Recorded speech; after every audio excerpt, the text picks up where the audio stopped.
What's up, everybody? I am doing a quick show and tell on a mountain optic that I just got.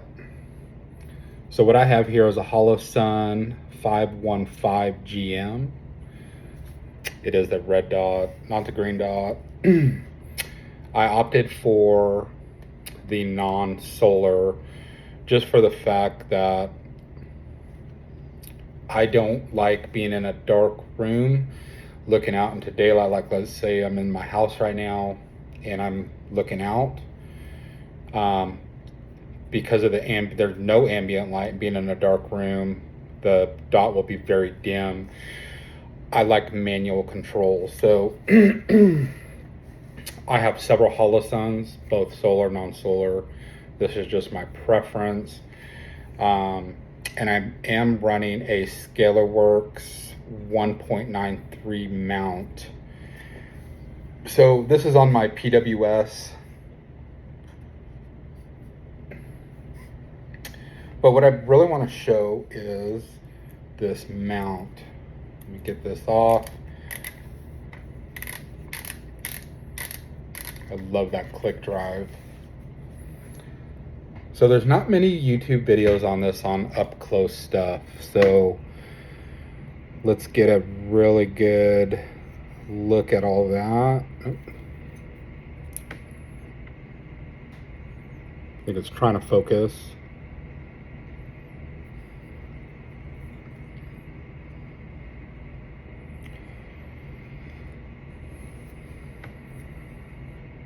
I'm not going to try and get the dot in the video here. You've seen one red dot, pretty sure you've seen them all. So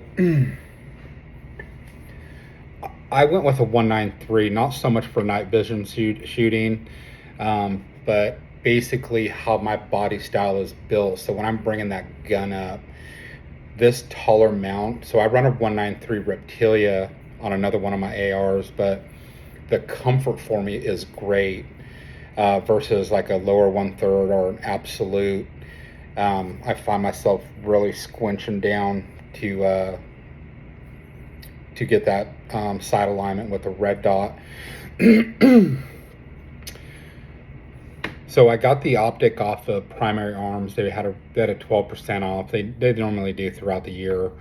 So on this PWS, I was running a 503C Holosun, and it had the solar panel.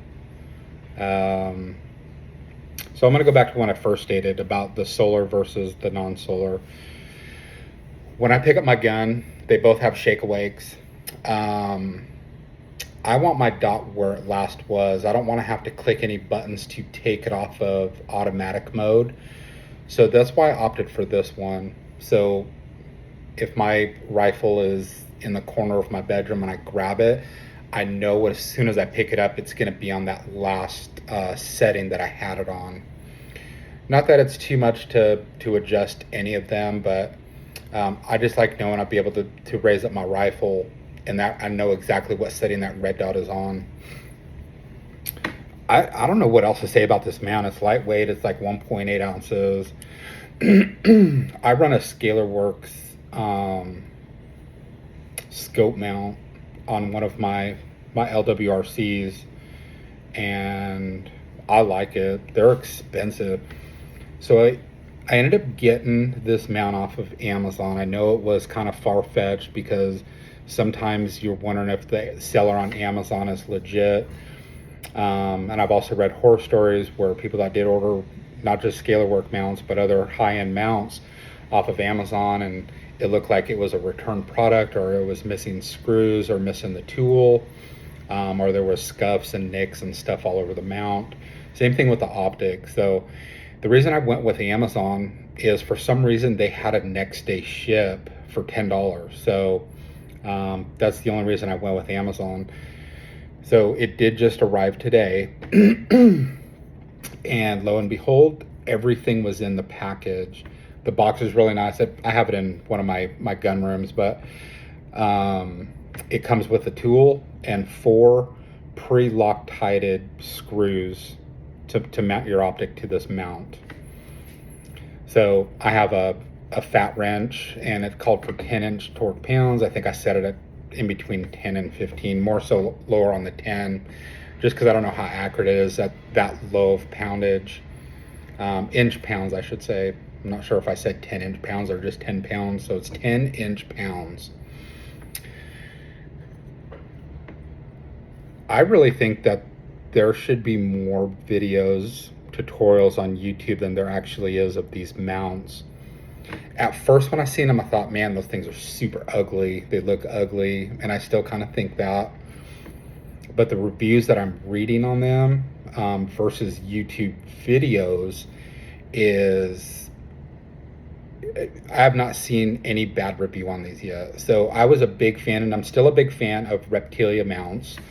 I run, I believe, 4 of them, 2 193s and 2 157s. And I think they're great. They've not failed me.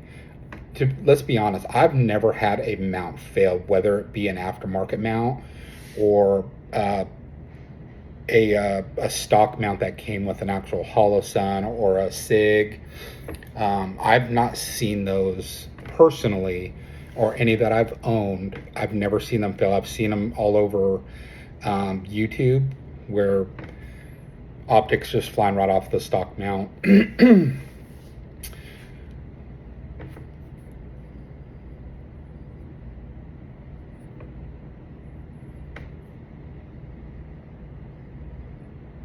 I do want to add a note in, whether you're seeing these on YouTube or you're reading them on some type of forum, just because you have a tall mount doesn't mean you need to run night vision or gas masks. Could be your body type. Now, I'm 6'1", about 290, and I have very broad shoulders, so when that gun is up, I don't know if it has to do with my big old head or short neck, long neck, whatever I have, thick neck. That 193 is right in line with where I present the buttstock up here in my shoulder area. Now, I run pistol caliber carbines that I have to run a taller mount on. I don't run the absolute mount. That's just too low. It's uncomfortable. After a few shots, it's no longer fun for me. So don't fall into the, you need a taller mount to, because you need to run night vision or gas mask or some type of obscurity in your face or your view between your eye and the actual optic. Train with it, whatever's comfortable for you, run it. Moving forward, if I continue to buy ARs or if I want to swap out optics or something, I'm always going to go with a 193. Now, I do run backup irons on this specific AR that this is mounted on. I have flip-up irons. So this optic actually came in yesterday, and the mount came in today. The mount was supposed to be here yesterday, but it didn't show up. So I threw my 157 Reptilia on there, and which is a lower 1/3. I could not see my red dot with the Reptilia 157 on there. Now, the 503C, I believe it's a 503C, it's the 503 model. I was able to see the lower 1/3, so it has to do with something of this 515. Whether the base is tall, it has to be taller because the mount is the same. It didn't change length or height or anything. But anyway, the reason I still went with a 193, even though I can't co-witness on this, is because of the click drive.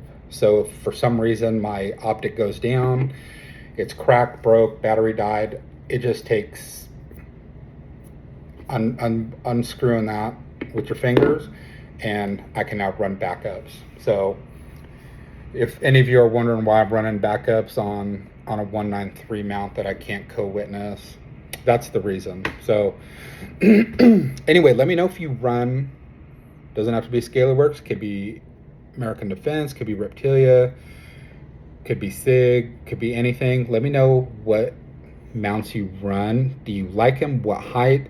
And if you do run Scalerworks, let me know your history on them. If you like them, have they failed you?